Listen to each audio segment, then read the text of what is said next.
আসসালামু আলাইকুম। আজকের ভিডিওতে 16.2 এর আরো একটি গুরুত্বপূর্ণ অঙ্কের সমাধান করাবো। সেটা হচ্ছে 10 নম্বর প্রশ্ন।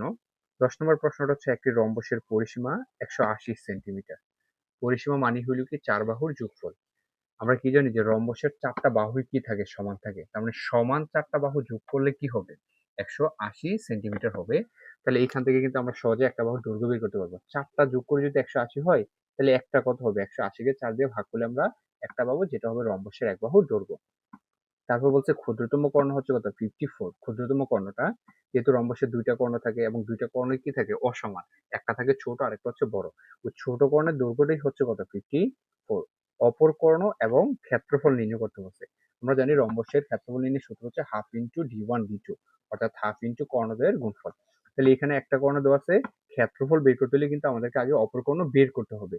এবার এই প্রশ্নে অপর কর্ণ বের করতে বলছে। যদি অপর কর্ণ না বলে শুধু ক্ষেত্রফল নির্ণয় করতে বলতো, তাহলে কিন্তু আমাদেরকে কি করতে হবে? অপর কর্ণের দৈর্ঘ্য বের করতে হবে। তাহলে আমি কি করছি? এবিসিডি একটা রম্বস এঁকে নিলাম। এবিসিডি হচ্ছে কি একটা রম্বস, অর্থাৎ সবগুলো বাহু সমান করে রাখছি। একটা কোণ কি নয়? সমকোণ নয়। আর ইএসি হচ্ছে কি একটা কর্ণ, সেটা ক্ষুদ্রতম কর্ণ। আর বিডি হচ্ছে অপর কর্ণ বা বৃহত্তম কর্ণ। কর্ণ দুটো পরস্পরকে কোন বিন্দুতে ছেদ করছে? এই বিন্দুতে। এই বিন্দুটার নাম দিলাম কি? ও। তাহলে আমি কি লিখলাম? যে মনে করি এবিসিডি রম্বসের পরিসীমা 180 সেন্টিমিটার। তাহলে এক বাহুর দৈর্ঘ্য কি হবে? রম্বসের 4টা বাহুই কি থাকে? সমান থাকে। তাহলে সমান 4টা বাহু যদি 180 হয়, তাহলে এক বাহুর দৈর্ঘ্য কি করতে হবে? 4 দিয়ে ভাগ করতে হবে। তাহলে 180 কে আমি 4 দিয়ে ভাগ করে কত পাচ্ছি? 45 পাচ্ছি। তার মানে এক বাহুর দৈর্ঘ্য 45। তার মানে এই জায়গাটা 45, এই জায়গাটা 45, আবার এটাও 45, আবার এটাও কি 45 সেন্টিমিটার। ঠিক আছে? 45 কি হবে? সেন্টিমিটার হবে। বাকিগুলো তো আমি লিখলাম না। ক্ষুদ্রতম কর্ণ, ক্ষুদ্রতম কোণটা কোনটা? এসি না? তাহলে ক্ষুদ্রতম কর্ণ এসি, এটাকে আমি জি1 ধরলাম। কত? 54 সেন্টিমিটার। আর অপর কর্ণ কি? বিডি। অপর কর্ণ বিডি কে আমি কি ধরে নিলাম? জি2 ধরে নিলাম। এখন আমরা রম্বসের ক্ষেত্রে কিন্তু একটা জানি যে কি, রম্বসের কর্ণদ্বয় পরস্পরকে সমকোণে সমদ্বিখণ্ডিত করে। তাহলে কি লিখবো? যে আমরা জানি রম্বসের কর্ণদ্বয়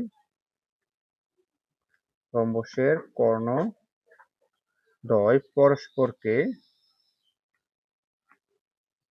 সমকোণে সমদ্বিখণ্ডিত করে।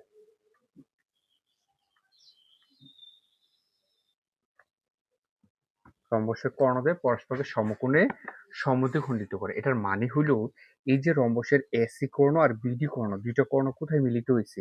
এই ও বিন্দুতে মিলিত হয়েছে না? মিলিত হওয়ার ফলে এইখানে যে কোণ উৎপন্ন হয়েছে সেটা সমকোণ, অর্থাৎ 90 ডিগ্রি। এখানে যে কোণ উৎপন্ন হয়েছে সেটাও সমকোণ, অর্থাৎ 90 ডিগ্রি। এখানেও কি হবে? 90 ডিগ্রি। এখানেও কি হবে? 90 ডিগ্রি। অর্থাৎ কর্ণ দুইটা যেখানে মিলিত হয়েছে, মিলিত হওয়ার ফলে ওইখানে যে কোণগুলো হয়েছে সেই কোণটা হচ্ছে কি 90 ডিগ্রি। আবার সমকোণে কি করে? সমদ্বিখণ্ডিত। সমদ্বিখণ্ডিত মানে কি? সমান দুইটা অংশে ভাগ করে। অর্থাৎ এই এসির দৈর্ঘ্য যা হবে, এই ও থেকে এ পর্যন্ত তার অর্ধেক হবে, আর ও থেকে সি পর্যন্ত বাকি অর্ধেক হবে। যদি এসি 10 হয়, তাহলে এ থেকে ও পর্যন্ত হবে 5, আবার ও থেকে সি পর্যন্ত হবে 5। আবার বিডি কে যদি আমি 20 ধরি, তাহলে বি থেকে ও পর্যন্ত হবে 10, আর ও থেকে ডি পর্যন্ত হবে 10। আশা করছি এই জায়গাটা বুঝতে পারছো। তাহলে এখন যেহেতু সমকোণে সমদ্বিখণ্ডিত করে, তাহলে এসি কর্ণ, এই যে এসি ক্ষুদ্রতম কর্ণ কত? 54। তাহলে এই জায়গায় কত হবে? 54 এর অর্ধেক হবে না? এই জায়গাটা হচ্ছে কি ও এ। তাহলে আমি বলতে পারি কি, যে ও এ সমান ও সি ইকুয়াল হইল কত? 54/2। তার মানে কত? 27 সেন্টিমিটার। 27 সেন্টিমিটার। তার মানে এই এ থেকে ও পর্যন্ত হবে 27, আর বাকি ও থেকে সি পর্যন্ত হবে বাকি 27। 27 আর 27 যোগ করলে আবার কত পাবো? 54 পাবো। কিন্তু আমাদেরকে বের করতে বলছে অপর কোণ। তাহলে অপর কোণ বের করতে হলে আমি যদি এই বি থেকে ও পর্যন্ত বের করতে পারি, এই জায়গাটা যদি পাই, এই জায়গাটা যদি 10 হয়, তাহলে এই জায়গাটা 10, 20 হয়ে যাবে। এই জায়গাটা 30 হলে এখানে 30, তাহলে আমি এই জায়গাটাকে বের করবো।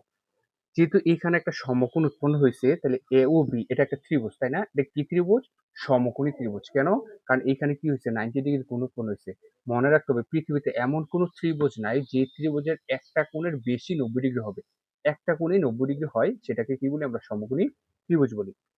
তাহলে এ ও বি হচ্ছে কি একটা সমকোণী ত্রিভুজ। তাহলে আমরা কি লিখতে পারি? ত্রিভুজ এ ও B A, A O B A. তাহলে এই সমকোণী ত্রিভুজের অতিভুজ কোনটা? এবি না? সমকোণীর বিপরীত বাহুটা কি কি অতিভুজ বলে? তাহলে অতিভুজ হচ্ছে কি এবি। তাহলে অতিভুজ স্কয়ার ইকুয়াল কি লম্ব। আমি যদি ওবি কে লম্ব ধরি, ও ভি কে যদি লম্ব ধরি, তাহলে ও সিটা হবে কি ভূমি। আবার ওবি কে লম্ব ধরলে ও এ হবে ভূমি। আর ও এ কে যদি লম্ব ধরি, তাহলে ওবি হবে কি ভূমি। যে কোনো একটা ধরলেই হবে। তাহলে আমি লম্ব যদি লিখি ও এ, লম্ব স্কয়ার যোগ ভূমি হচ্ছে কি ও ভি, ও স্কয়ার, বা এ বি, এ বি হচ্ছে কি বাহুর দৈর্ঘ্য কত পাইছি 45, তাহলে এখানে কি হবে 45 স্কয়ার, ও এ, ও থেকে এ পর্যন্ত এই যে ও এ কত 27 স্কয়ার, ও ভি স্কয়ার ভাগ এটা এটা বের করব, 45 স্কয়ার কত হবে, 45 যদি আমরা স্কয়ার করি 45 স্কয়ার, তাহলে 45 স্কয়ার পাচ্ছি কত 2025, 45 স্কয়ার করে পাচ্ছি কত 2025, 2025 ইকুয়াল 27 যদি স্কয়ার করি 27 স্কয়ার, এটাকে পাচ্ছি 729 প্লাস হচ্ছে ও বি স্কয়ার। এখন 2025 থেকে 729 কি হবে মাইনাস হবে না, তাহলে 2025 থেকে যদি 729 যায়,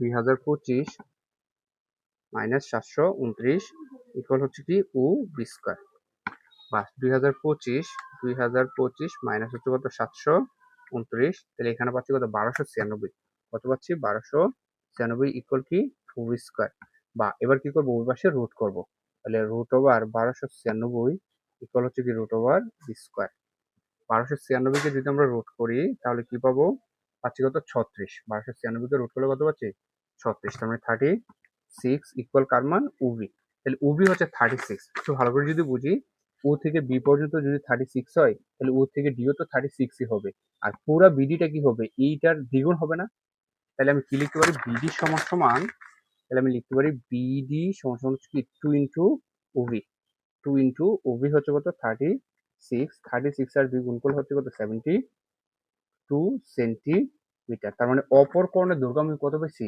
অপর কোণে পেয়ে গেছি কত 72। এখন কি করবো এবিসিডি রম্বসের ক্ষেত্রফল বের করবো, এবিসিডি রম্বসের ক্ষেত্রফল সূত্র আমরা কি শিখছি half into D one D two, তাহলে হাফ ইন্টু ডি ওয়ান কত, এই যে ক্ষুদ্রতম কর্ণটাকে কিন্তু আমি ডি ওয়ান ধরছিলাম, এই যে ক্ষুদ্রতম কর্ণ ডি ওয়ান কত পাইছি 54, তাহলে এখানে কি লিখবো, এখানে হচ্ছে লিখবো 54 ইন্টু বৃহত্তম কর্ণ, অপর কর্ণটাকে আমি ডি2 ধরছি, এই যে বিডি বৃহত্তম কর্ণ কত 72, তাহলে এখন কি করবো এই 72 আর 54 গুণ করে 2 দ্বারা ভাগ করবো, অথবা 2 দিয়ে যদি আমি 54 এর ভাগ করি কত হবে 27 আর 72 গুণ করি, 72 ইন্টু 27 পাচ্ছি হচ্ছে 1944 এত বর্গ সেন্টিমিটার, এত বর্গ সেন্টিমিটার। এই হচ্ছে কি 10 নম্বর অঙ্কের সমাধান। এই 10 নম্বর প্রশ্নটা খুবই গুরুত্বপূর্ণ, এসএসসি 27 28 উভয়ের জন্যই খুবই গুরুত্বপূর্ণ, এটা পরীক্ষায় ফাইনাল পরীক্ষায় এসে থাকে।